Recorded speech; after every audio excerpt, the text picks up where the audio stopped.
I kertong jok Indian National Congress na po mokrwat Badlangrin constituency hne kesngi kalai terik urampang arjar arpsan kaliyo man pendep ya kejingtep kerteng ha ki returning officer bakin long ki kertong ki banikun ya ke MDC election arjar arpsan kaban long ha ka arpoi terik urampang arjar arpsan laban kedau ba uba medal sing lengdo udai u kertong ubanikun na arpsan mau kerwat district council constituency ba uba per donnam rengai na ka arpun riu Langrin district council constituency hagaba kini kidai ki kertong jong ka Indian National Congress ya ki kertong lasenran lang nadu uba Martin M Dango uba kanpam vi khalangdo presiden ke district congress committee nang ta uba Mansta di Nongrem uba Nicholas Tempuny presiden Mokrwat block congress lembat kiwei kami nambah kena MDC kebenuan nambah kena MDC Council Constituency kedai big nambah HDC ke bah ni haban putih ni ada section ke bah la penkalam ni haban putih ada section nang tapan penkalam ru ya ka pla bisa sampai HDC ke bah jangi baik hagaroi ke par kaduna ni haban putih ni ka pla bisa ru penkalam ni nang tay ka riti ke dustur ke jongi ban ya ban kampelong terai susu ban penskap nam ta sendok siap pas spoiru nam ta ba min pet punya nam ta kani ka kai ke pakai bagini di terai muluk jongi dangla ban yasim benta khamba susu baki we kilom ki banabar kin wan ban suthet hangni ke jalan jong kejing kerban namar bagi ele atau kejing kerban ngidan kita kejing kerban rai kaba konsan do kadai pai ba jong konsensi janu gi ibet namar ya bon kan ibet kita kini support persepsi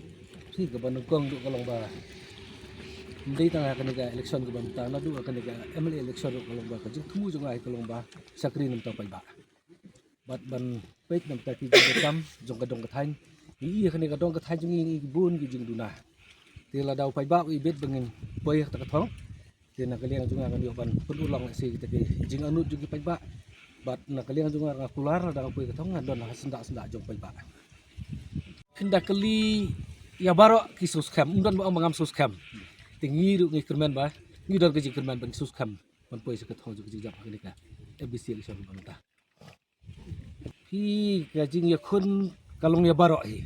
baro pin kali u kandidat lar pikli u kandidat notar un obi ngai khun te baru kaji kia dia ke bingi akun be baru hang te po district council ibun ibangi haban le ladang ipoy ke thong ni haban nang pun klai susu ya ki an iriti ki dustur ki bal adon lepaka siksedi ta ke jitu jong na kalongan poy thong adu mentanga Patricia Congress adi ngala eno nakaka parti PCP nga Patricia Congress wat lakataru ngawan senderan man kersan ya ini samla namar ba ngayo i mensim jongi tangkena makandaru udon mensim ban sakri ya ka konstitusi jongi basadin hatu katana te nagatau ngaru kumu ex MLA nga ai mensim ban ai support lang ya ui ne candidate samla jongi. Only rumors maybe, but I have not decided to join any party after I left BJP. Even Congress also till now I have not joined, but I came as a individual to support along with my followers.